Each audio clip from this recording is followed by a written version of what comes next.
guys. Got Ari Jacob here, the woman behind TikTok's first Millionaires.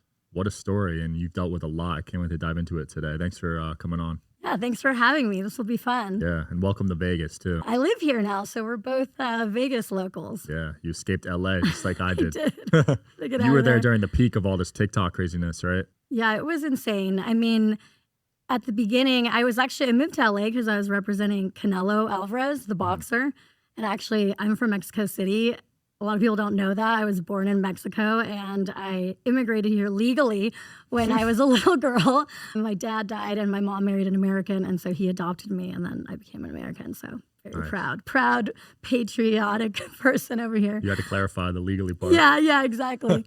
I was representing Canelo, and then I had always been in social media. Like, I ran MySpace campaigns back in the day in San Diego State. And anyway, when TikTok started to blow up, I think that a lot of people didn't even recognize it as a real app. It used to be Musical.ly, and I think people just thought it was a place where like cringy TikTok dances happen, maybe like for 13-year-olds or something like that. And when I saw the views that these kids like wearing their little sweatshirts, their little hoodies were getting 10 million views, I'm just thinking, wait till the brands get a hold of this. Because at the time, everybody was just paying attention to like Instagram and YouTube. And remember, Instagram didn't always have those vertical videos. So I saw it as this could be the next Disney Channel type of thing. I had just read Peter Thiel's book, 0 to 1. That's a good one. Competition is for losers. That's what he says. And he says the winners build monopolies. And so it kind of gave me this idea of YouTube and Instagram is completely saturated, and there was people representing the Bachelor stars and reality stars, and it was just oversaturated. So I'm thinking, here's TikTok. These people are getting millions of views, and nobody's representing them, nobody's guiding them, nobody's mentoring them. So why don't I just reach out? And I ended up signing this one girl. She was the kombucha girl. She had this meme where she like drank kombucha and she made a face like, ew. And then she was like, oh, it's not so bad. Anyway, that went super viral. And then I went to New York because everybody wanted to meet her. So we took her to Barstool Sports, and I'm longtime friends with Gary Vee, who I met in like 2009. And so Gary, being sort of like the, digital guru guy, he understood that TikTok was going to be the next big thing. And somebody in Gary Vee's office was like, there's this girl, Charli D'Amelio. And I knew exactly who she was. But a lot of people, again, like adults, especially marketing people, they didn't know really that TikTok was going to blow up the way it did. And so they teed up a Zoom call with Charli D'Amelio's parents.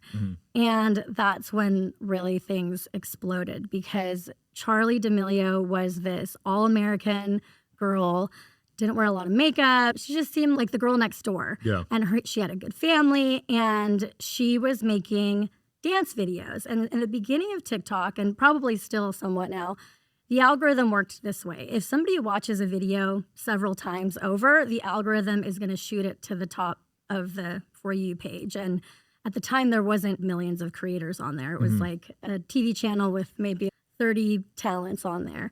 And because people wanted to learn the dances, they would watch her videos over and over. And she was the one that knew all the trending videos. So she went sky high on TikTok. And then after I represented her, I signed her sister. I signed Addison Rae, their friend. They were all in this thing called the Hype House, which was basically just a collective of these TikTokers where they could collaborate with each other and do dances. And those people catapulted to mainstream celebrities. Charli D'Amelio and her sister, Forbes had an article that they made $70 million in 3 years. Holy crap. And Addison Rae got like a 4-picture deal with Netflix. It just exploded so fast. So they became full-blown celebrities after that. And once I found my unicorns, I didn't realize that everybody was going to want a unicorn. And that's where I got into a little bit of trouble. Yeah, you grew fast. 85 clients, right? Yeah. Once they found out that I had Charli, everybody wanted to be signed by me. And I was proud of it. And I wanted everybody to know that we had Charli. So my company was called influences.com. The influencers had like Charli at influences.com on their Instagram page. So what's different about that is, like, for example, let's say you represent a big talent agency represents Brad Pitt. A brand can't just like go on Brad Pitt's Instagram and email Brad Pitt if you want to work with him. But in this scenario, I mean, Dunkin' Donuts was emailing Charlie at Influences, and guess who was getting those emails? So I was getting a flood of Fortune 500 leads, and my pipeline was in the millions of dollars. It was incredible. It was one of those moments as an entrepreneur because I dropped out of college to start a business. At that time, I'm like, I finally made it. Yeah. It's like, Must have felt good. it felt so good. And I knew what I was doing. I had worked in digital agencies and I had worked at search engine optimization, like I was selling SEO.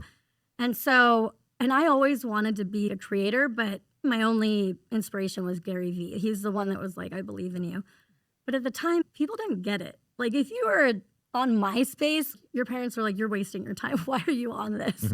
And I think I saw that in a lot of the TikTokers where their parents were like, why are you doing this TikTok thing? It's a waste of time. 100%. Yeah, same with video games. Oh, totally. Our parents told us not to play video right? games, and now kids are making millions playing video games. Exactly. Let your kids use AI, please, because that will be the next thing. Yeah, schools are banning that, which is terrible in my opinion. Yeah. Like, you're not going to stop AI. No, you have to join it. Yep. Okay, so now we get into, I guess, should we start with the haters that started coming from this? Sure. And then get into the lawsuit stuff? Yes, you start crushing it, you get big clients. Is that when the hate starts, when you start signing these big names? Yes, because it was so exciting at first that I didn't really see it coming. And I had my head down. I was pretty busy making sure that all these emails were getting answered because sometimes like the brands would email you, and if you didn't get back to them right away, they're like, oh, sorry, we already like hired another creator. Because they were just literally, I think, spamming the emails on these TikTokers because they didn't know who they were. Brand managers knew who people from The Bachelor were. Or they understood like the Instagram campaigns or the YouTube campaigns, but they weren't really sure how to work with TikTokers yet. So let me lay up the background here. The pandemic started. So what happened in Hollywood? Nothing, right? Everything got shut down. There was no touring in Hollywood for music. There was no TV shows on. Remember, like Jimmy Kimmel, all those things got shut down. No movies. So the talent agents got really hungry, and they were getting laid off by, I think one of the big talent agencies laid off like 100 agents. So the only people that were able to make money were these TikTokers, Instagram people, and people were at home just scrolling. So it was a complete gold rush at that time. And I happened to be like sitting smack dab in it. People talk about how cutthroat Hollywood is. I mean, I watched Entourage back in the day. It really is like that, maybe 10 times worse. That's when some whispers that something negative was coming. But in my mind, I'm doing everything above board. The creators are signed to agreements. I think I was taking between 10 and 20%, depending how big they were. Because if they're really small, maybe they're getting $500 deals. Like, you're not going to make anything on 10%. And they weren't like signed to 10-year contracts. I think it was like 1 or 2 year contracts. Yeah, which I feel like 10% pretty standard. So I don't see, we'll dive into, I guess, what the actual issue was. But that doesn't seem anything crazy to me. Yeah, I wasn't really expecting anything. And all of a sudden, I started hearing that Taylor Lorenz, this journalist that had been at the New York Times that was reporting on digital culture, technology, content creators. I don't even think that was like a term, really. I mean, maybe it just started. Yeah, influencers was kind of a term. New York Times let her do what she wanted in that space because she was the one that knew the most about it and had been reporting on like Team 10 and Logan Paul and all those people that kind of started that trend. And I had actually represented people from Team 10. I lived at 1600 Vine, which was kind of like the dorm room for all these huge creators. I lived right next door to Logan Paul and Amanda Cerny and King Batch, and they would make little skits there. But those people were huge on Instagram. And so TikTok came along. Taylor kind of knew what was going on. But I wasn't expecting anything. But all of a sudden, we get an email from Taylor. She's saying, we have all these allegations about you, had all these questions. And she's like, we're publishing in 24 hours. And luckily, I had some really good people around me with experience. Like I hadn't hired a PR team or anything like that.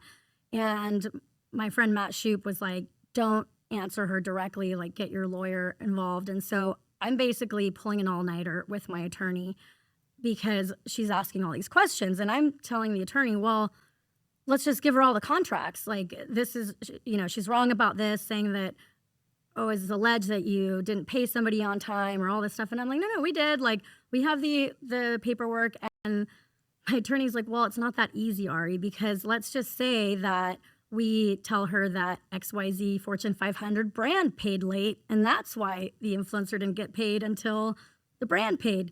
Well, you signed an NDA with the brand, and if you go and tell their business that they paid late, now huge Fortune 500 brand can sue you. So I'm like up between a rock and a hard place, and he answers all the questions thoroughly. I'm still thinking, there's no way the New York Times can trash me because none of this stuff is true. So anyway, I go to bed and I'm like thinking, okay, it's the New York Times. Like, they can't write lies just like blatantly. Yeah. I'm thinking this is going to blow over. So I wake up the next day and I start getting text messages. Hey, are you okay? Hey, it's not that bad. I mean, you could change your name. Damn. And I'm like, okay. So I read the story, and 50% of it is lies, like flat out lies. And then 50% is twisting the truth a little bit to make something sound bad that wasn't actually bad. And it was pretty devastating because my whole career, I had just been like a connector. I'd been positive. I met some of your staff earlier. They're like, oh, you're so nice. I mean, that is my personality. But all of a sudden, it felt like, oh my gosh, I'm the Wicked Witch of the West. Right. And it was a mixture of feeling heartbroken because I really cared about these people I represented. And so I'm thinking, did they talk bad about me? I just felt kind of like I'd gotten broken up with by 85 boyfriends on the same day, people I mentored and cared about.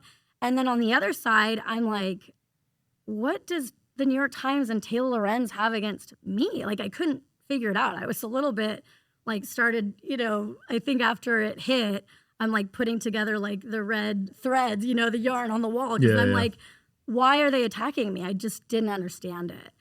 And so later I come to find out that Taylor Lorenz actually had a huge conflict of interest. She was represented by my competitors, which was a behemoth talent agency called United Talent Agency, UTA.